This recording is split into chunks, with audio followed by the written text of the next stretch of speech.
Hello, and today we'll be playing NeveN. We're going to start Chapter 8 for Tenoch.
Everywhere I look is the only thing I can see: blood and the bodies of guards, including the one I'm supposed to get in here.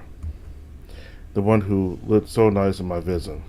For a brief moment, I feel my fear trying to take over, screaming at me to go inside and hide.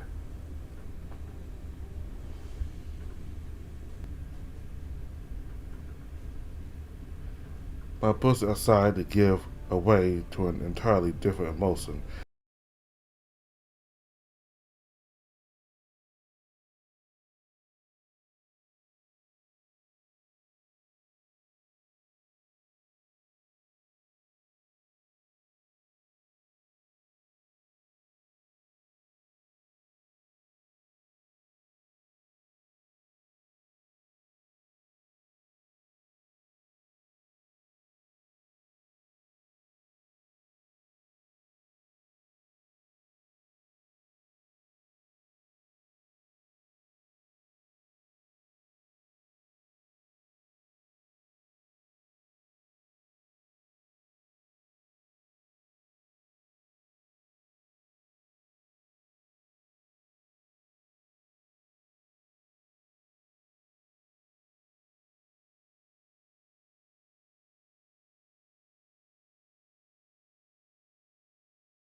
So, where is it? Not a clue. What? It's been easy to follow you all this way. That's the problem.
closing its jaws on his torso as he spits out a stream of blood. No, no. The ambassador lets out a scream of pain, and I stand there, unable to react, not knowing what to do. The beast is enormous. I could never freeze it. I don't know how to help Tenoch. A horrible cracking sound can be heard as the creature slowly closes its jaws on him while he lets out another scream, and then an explosion of bright light fire, flames absolutely everywhere. Intense pain shoots through me as a fiery burst envelops me too. I try to scream, but the heat burns my throat and lungs. All I can feel is the pain of the flames consuming me as I suffocate in the furnace that now surrounds me. I just wanted to stop. Please make it stop. What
Tenoch. Tenoch. He wasn't moving. I couldn't see if he was breathing. I hope.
And straightens up and plunges his gaze into mine. His laughter rises again as he observes me.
his flames, staring at the avatar for a moment.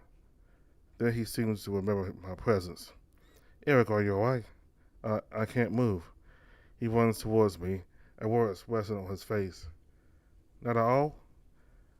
Not as long as the pain is keeping me down, anyway. It is better than the alternative, I guess. He leans against the wall and lets himself slide to the ground, sitting down next to me with a gasp. Tenoch, your arm.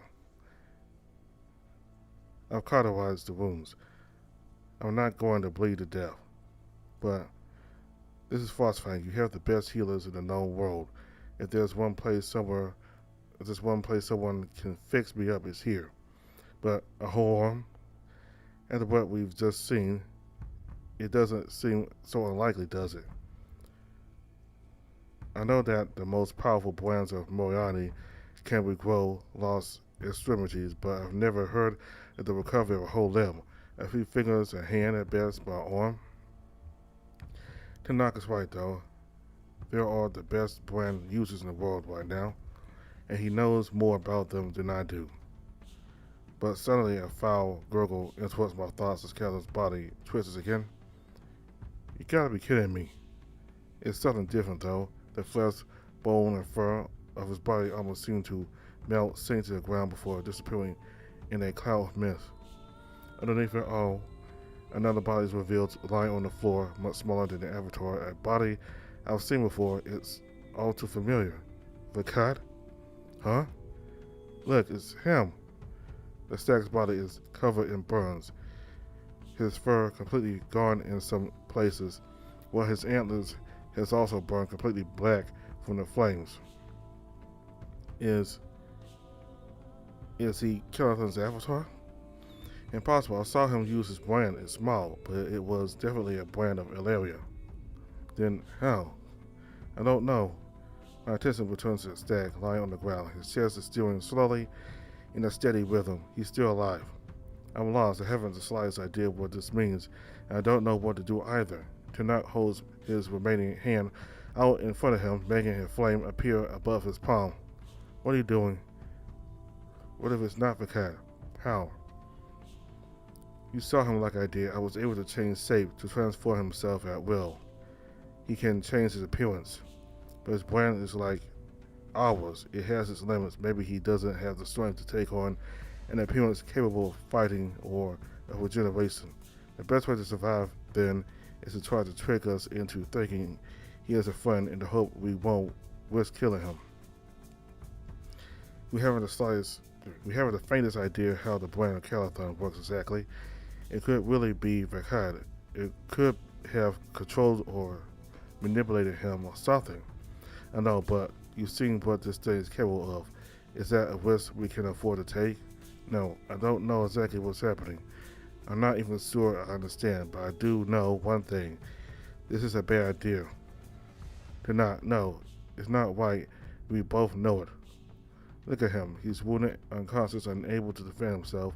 When the guards arrive, they'll have no trouble putting custide on him. Are we even sure that custide stops in Avatar's powers? Without it, there's too much we don't know. We need answers. Ricard would never have wanted any of this. We both know that if it's really him, we need to figure out how he can have two brands, and we need to learn if someone's controlling him. If it's not him, don't we need to know who it is, who took his appearance, and since when? I understand, but what if he gets away? Look at me. I'm an avatar too. I'm the one with the greatest destructive power. And look at the state he's put me in. The state he's put you in. Is it too great of a risk to leave that creature free in the wild? Maybe it's a risk we have to take. Not to mention the fact that you just said it, you're an avatar. And if Tess hasn't lied to us, if you kill another one, I'll absorb his power. My brain will grow. And perhaps also its negative effects, which in your case might prevent you from returning to Kazal. There's a brief moment of silence between us as Tenoch plunges his gaze into the flame he holds his palm. He killed a lot of people without any ounce of mercy. I know. He lets out a sigh before closing his fist, making the flame in it disappear. I hope you're right, and this is the way to go. I hope so too. The lizard raises his muzzle to the sky, rests his head against the wall behind us, his gaze lost in the stars. I wish I could do the same, but a sudden wave of heat reminds me of the situation we find ourselves in. Do you think you could do something about the fire? Normally, yes, but I'm exhausted. I'm trying to keep the flames away from us as much as possible, but I doubt I can do more than that. Oh, maybe I should. He takes a deep breath and puffs out his cheeks before blowing a jet of flame skyward along a line of fire glowing above us for a moment. That's to help someone help us faster that way. He turns to offer me a sorrowful smile. I try to pivot to do the same, but before hearing a crack in my back followed by a powerful wave of pain. Ah, Eric. The pain is too much, so I collapse to unconsciousness. When I open my eyes, I'm in my bedroom. The pain in my back is still there, but much less now. On the other hand, I seem to be able to breathe normally. I see you're back with us. Lust is settled on the other side of my room, sitting on a chair, apparently exhausted. My king, you gave us quite a scare, you know? Several broken ribs, 5 broken vertebrae, and you're fading, which, needless to say, particularly frightened Tenoch. Is he alright? Lust's expression darkens. It's complicated. The loss of a limb always is. Under normal circumstances, it might have been possible for our best priests to combine their efforts to reconnect his arm. Under normal circumstances, what's the problem? When he cauterized his wound, Tenoch simply applied as much heat as possible to his wound. Under these conditions, he couldn't have done better, but it also resulted in serious damage to the rest of his arm, rendering part of it completely numb. But you can still help him, can't you? We've done what we can. With a wound like that, there's no way for us to really heal it. I'm afraid the ambassador has lost his arm permanently. No, that's impossible. He was confident that. I have to see him. I can't leave him alone. And you'll get the chance to do it, but not now. Just not yet. What? But why? Give him time. He has to understand for himself that this is his new life. Not to mention that I have other things to talk to you about urgently.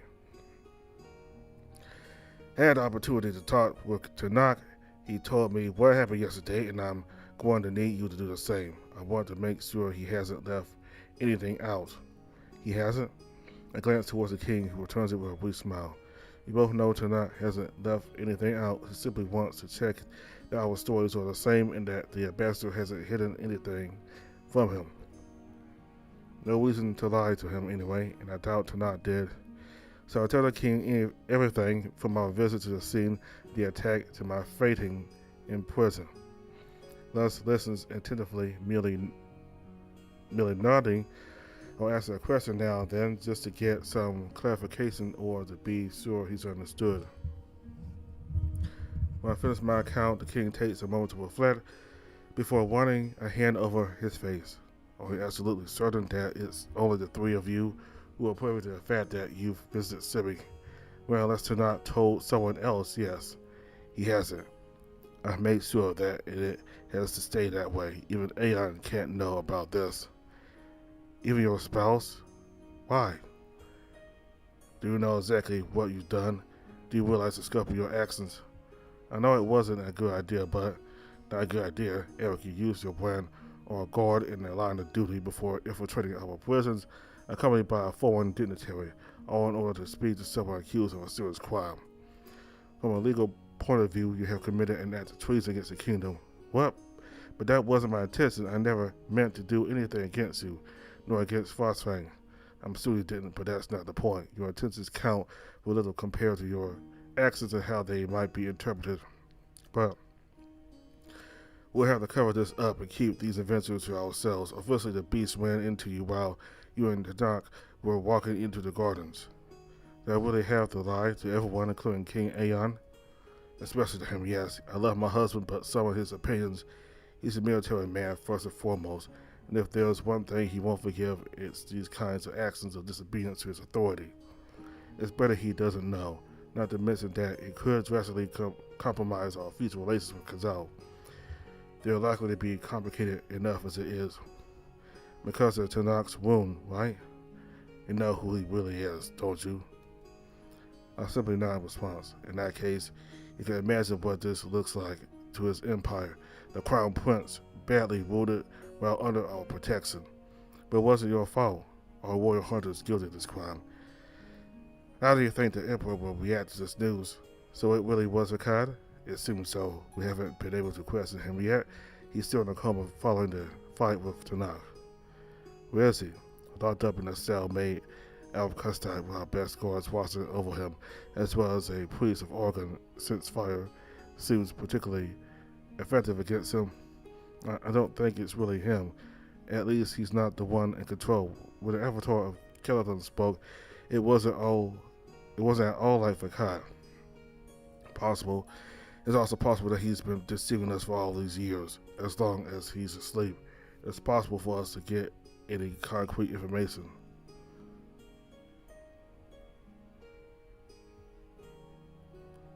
As long as he's asleep, it's impossible for us to get any concrete information.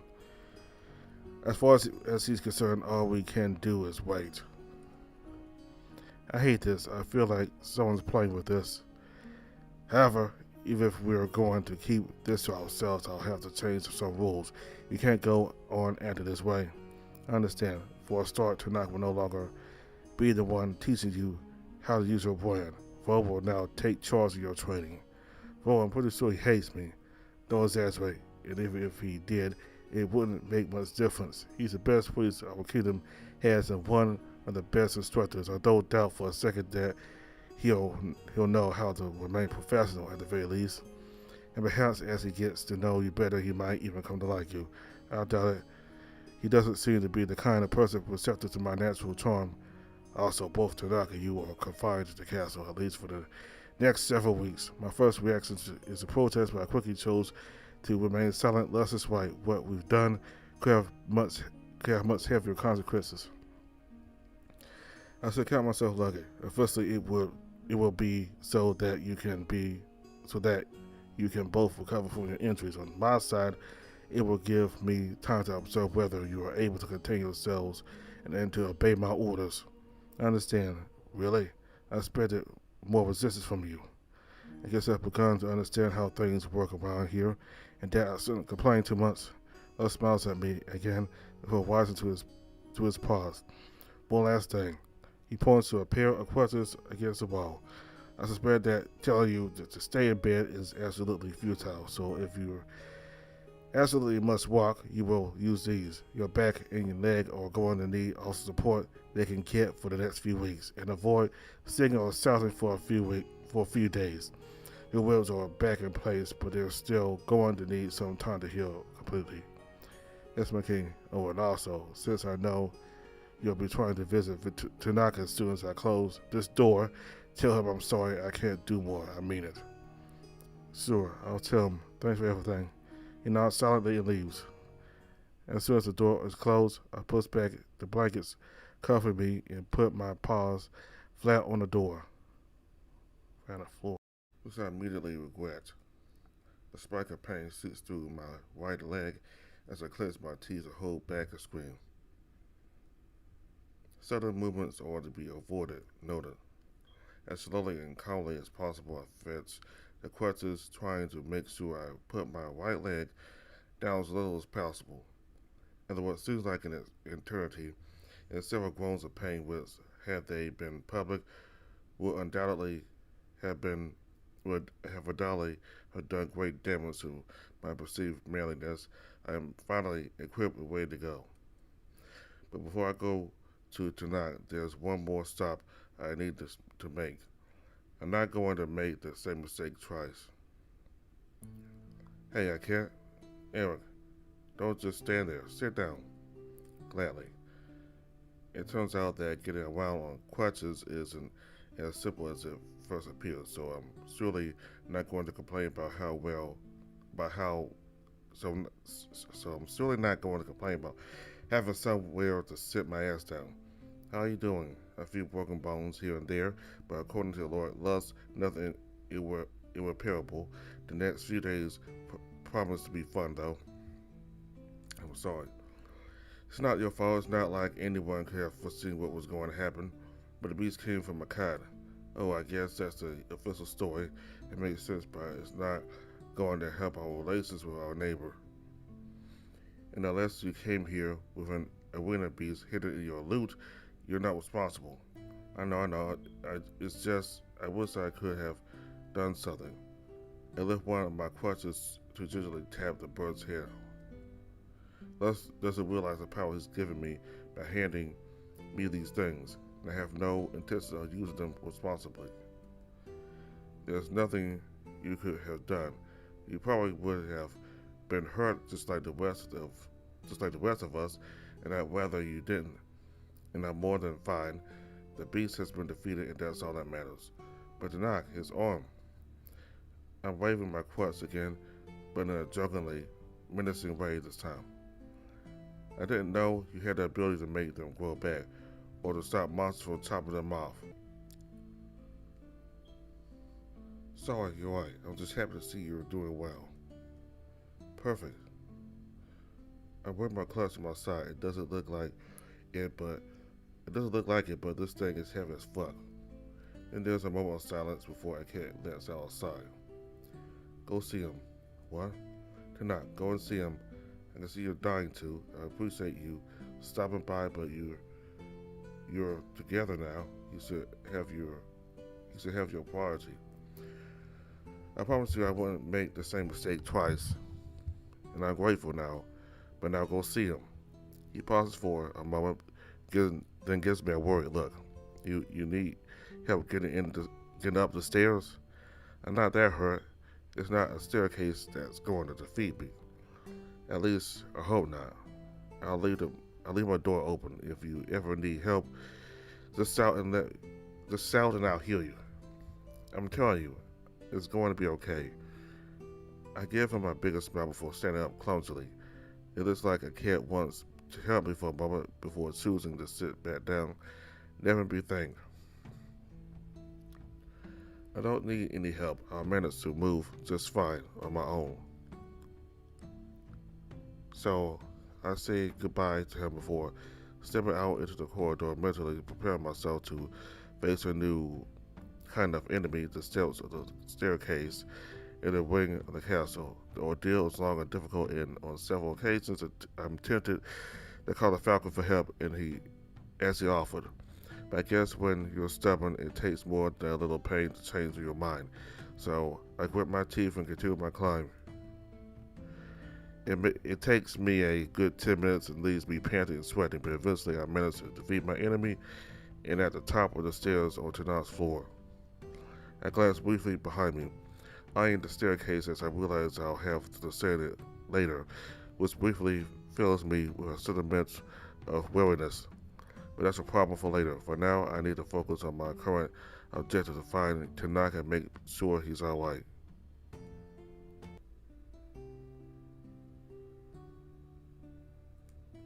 After a short pause, I allow myself to recover as well as to rearrange my fur. I set off for his bedroom. It's at this point that I realize I don't know exactly what I'm going to say to him. I doubt that just starting with hi, how are you, is really what he needs right now. Before I had time to really think about the question, my body had followed its usual routine and basically knocked on its own on the ambassador's door as I wait for him to answer. 1 second. I hear a movement in the room before finding myself face to face with Tenoch. Almost immediately, without me even really controlling it, my gaze goes to his left arm. The wound and lower stump are hidden behind a strip of barbaric fabric, which ironically seems to draw even more attention to his part of his body. Eric, what are you doing here? Shouldn't you be resting? It's good to see you too. That's not what I meant, and you know it perfectly well. To answer your question, I came to see you, and yes, I sit west. So if you could let me in, I'd like to sit down because these questions are starting to kill my armpits. Also, don't mind the state of my room. I'm just reorganizing. Once inside, I see what he means, and I doubt reorganizing is really what he was doing. All the papers that were on his desk are now chaotically scattered on the floor. On the wood of the table itself is a large ink stain that wasn't there before. And on the wall, the old man's woodcrafting still hangs securely in its place, but Tenoch has disappeared, leaving only a large scorched mark and a pile of ashes on the door, on the floor. Organizing, I can see that. I really don't need your comments right now. Sorry, I didn't mean to. Can I sit down? Silently, he beckons me to settle on the couch, which for this part seems entirely untouched. How's it going? On the whole, I'm okay. Fractures all over, but nothing that can't be put back into place. More importantly, how are you? Other than the obvious, nothing too serious, mainly a few light burns which I managed to inflict on myself. Our scales are superior to your fur and resisting that, fortunately. And what about the office? He lets out a long sigh before sitting down and staring an expression on his face. What do you want me to tell you, Eric? The truth. Don't pretend everything's fine when it clearly isn't. I lost an arm, a part of myself gone forever. I'll never be where I was before. You know the worst part? For Oregon knows what reason, I can't wrap my head around that loss. I keep forgetting that it's gone. I reach out to grab something in for a second, a brief moment. I swear I can feel my fingers closing on the thing I'm looking for. I can feel the softness of the parchment under my fingers, the hardness of the wood of my chair. I assure you that at that moment my hand is still there. It still exists. I can almost see it. And then I reach for something and I feel nothing. The parchment doesn't move. I don't lift the chair because there was no hand to take them. Just this useless thing. He's waving what's left of his arm. It's just happened to you. It'll take time. It'll take some getting used to. I know. I don't understand how much. He sighs before. He sighs before running his remaining hand over his face. I get as close to him as I can, resting a hand on his knee, trying to give him as much support as I can. In that case, explain to me. I just want to help you as best I can. I wanted to write this morning. I had to report what happened to my father. Even if I can hide Vicar's involvement, my wound is impossible to conceal, and he'll want an explanation. I knocked over my inkwell. I was holding it in my hand and must have made a wrong move. It happens. So I reached out with my left arm to catch it. I didn't even think. It was a reflex, and for a moment, I assure you, I could feel the weight of the inkwell, the moment of the sock against my hand as I caught it. And then I saw the ink smeared on the desk, which brought me back to reality. I don't know why that upset me so much. More than anything else, I threw it all on the floor, and I threw the papers too, all the while screaming the worst insults I know. For once, I'm glad that so few people here speak Kazalian. Maybe nobody understood me. Tonight, I can't say I understand what's happening to you, not entirely anyway, because I've never experienced anything like that. But you've been hurt, badly hurt, and you've suffered a loss. It's normal to be angry. It's only natural to need time to adjust to your new situation. He's silent for a moment before looking down at his remaining arm, slowly turning it as he observes it. It's not only my wound, Eric. All what happened, the death of the guards, your wounds, all this is my fault. The insults I shouted were for myself. That's ridiculous. It's not your fault. It's not your fault if that thing, the Avatar, decided to come after us. I'm the one who decided to act without the support of your kingdom. I decided not to tell anyone. Even you knew it was a bad idea. We should have warned the chiefs in the guard as soon as possible. But I was convinced that my brand was enough to win in any situation that a beast could never defeat me. Even another Avatar wouldn't stand a chance against me. That's what I, that's what I thought. And look at us now. He could have killed you, and without you, he would have devoured me. I should listen. I should consider myself lucky to escape with only one arm missing. I couldn't have known. You couldn't have known, Tenoch. You thought you were doing the right thing. You wanted justice for your people. I was after glory, Eric. I wanted to be the hero who struck down the beast. And now look at me. I don't even know if my father will still accept me as the heir now that I'm incomplete. A single tear runs down his cheek. Even now, even here between us, he can't seem to allow himself to have emotions. As for me, what can I say to him? He's right, we both know it. I can't argue with him on that. I can't have try to reassure him about his latest concern. You're not incomplete, Tenoch, just wounded. It doesn't change who you are or your ability to lead. How can you know that? I cleared my throat, preparing to sing, but remembering Lust's instructions, damn it. I guess I'll have to do it another way. The Epic of Tenoch, the One-Eyed, the Song of Marrow, Beyond the Legless, and at least a dozen other stories. What are you talking about? Normally I'd sing them to you, but the healer forbade it. They're songs telling the story of Frostfang and its most famous leaders. Many of them have suffered wounds similar to yours. Some had even been born that way. That didn't stop them from becoming great rulers and making their mark on our history so much so that centuries later I'm still singing about them. And your history is already glorious. Despite our wounds, despite everything, you managed to defeat the beast and Avatar of Caladan. Your father would be a fool to deny you the throne after that. He smiles at me tenderly, caresses my cheek with his remaining hand. I wish things were that simple. Sometimes they are, sometimes we can just get what we want. I smile at him before turning my head to kiss his hand. I really should tidy this place up. Do you want some help? Are you even able to stand up? Not really, but I can encourage you. I guess a little encouragement won't hurt me in that case. He stands up smiling at me again. I can see his heart's not in it. We both know it's not going to be that easy. But with time, everything can heal. We continue. Hello everyone. We hope you've enjoyed this chapter.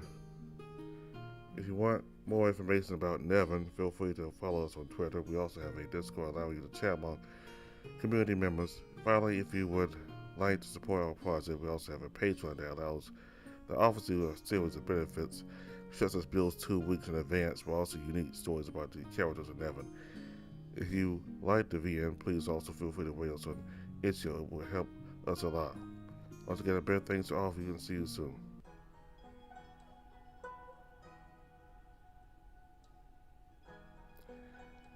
Alright, so that's chapter 8 for Tenoch. And so we got to see chapter 8 for all 4 routes, for all the 4 characters. So the people who work on this game said they're going to take a 1-month break so they can get ready for the 3rd and final arc of NeveN. So we're getting close to the end now of the story, so I wonder what's going to happen between Eric and Tenoch if Tenoch becomes emperor. Well, yeah, they've gotten close, but I mean, obviously, if he becomes emperor, he's not gonna be able to be with Eric. He has to go back home and rule the empire.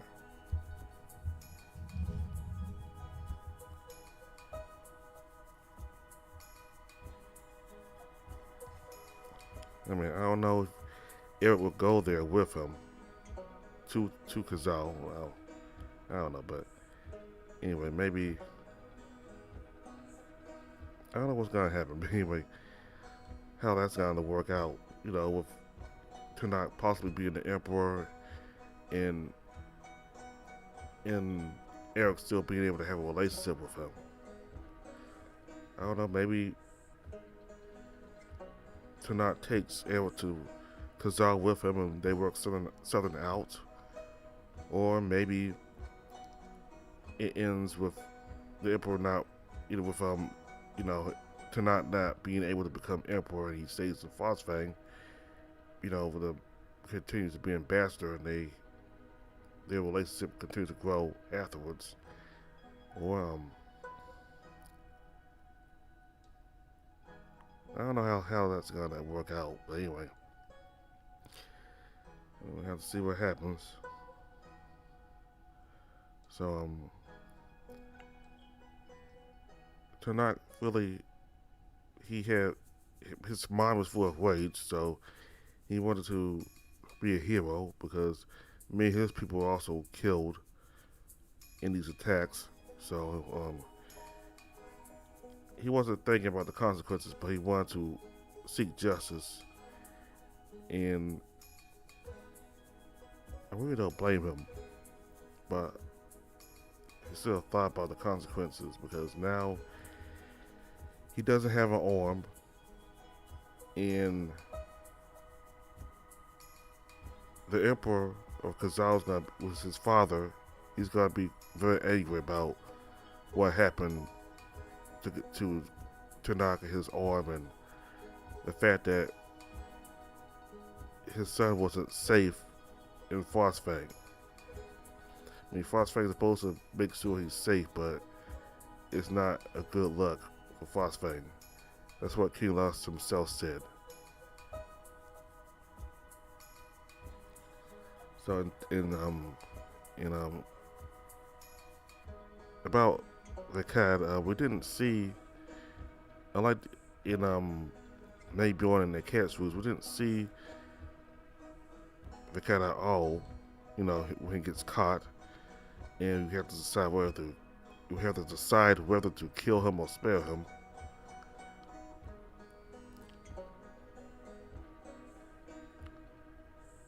And Rowan didn't die in this in this in this in this part of this story here, with Tenoch's route. So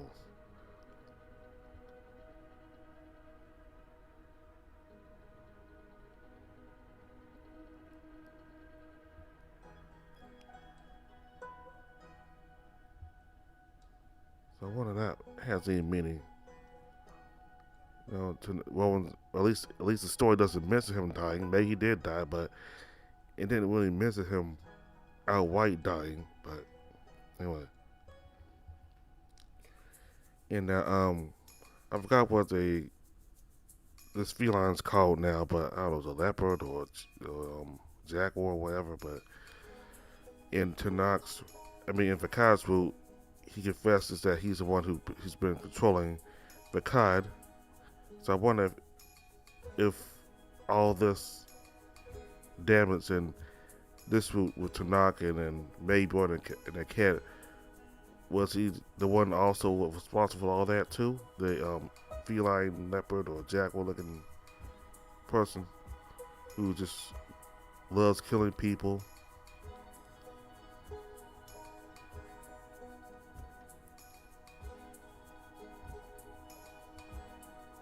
Anyway, there's one more arc to go before the story ends, and I guess there'll be 4 chapters in that final arc also.